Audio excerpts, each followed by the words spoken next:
Un ricco programma di eventi, incontri e attrazioni accompagna l'edizione 2014, la quinta, organizzata per incentivare la scoperta dell'antico borgo di Valvasone. L'iniziativa ha preso il via mercoledì scorso con il simposio di Cultura del Legno.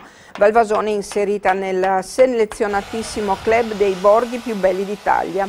Una cornice medieval rinascimentale che ruota attorno al castello di Erasmo. Le porte, gli stretti vicoli, le rogge, le chiese impreziosiscono il tutto. Cornice ideale anche per questo simposio di scultura.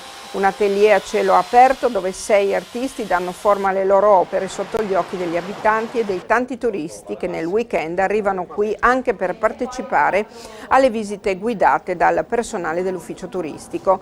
Domenica il clou, oltre alle visite al borgo del castello, che per l'occasione ospiterà la vetrina del territorio, una degustazione dei vini locali, sarà allestito il mercatino degli hobbisti. Seguirà un aperitivo in musica con la filarmonica locale e un pomeriggio altrettanto ricco di eventi, tra cui la salita al campanile per ammirare Valvasone e dintorni dall'alto.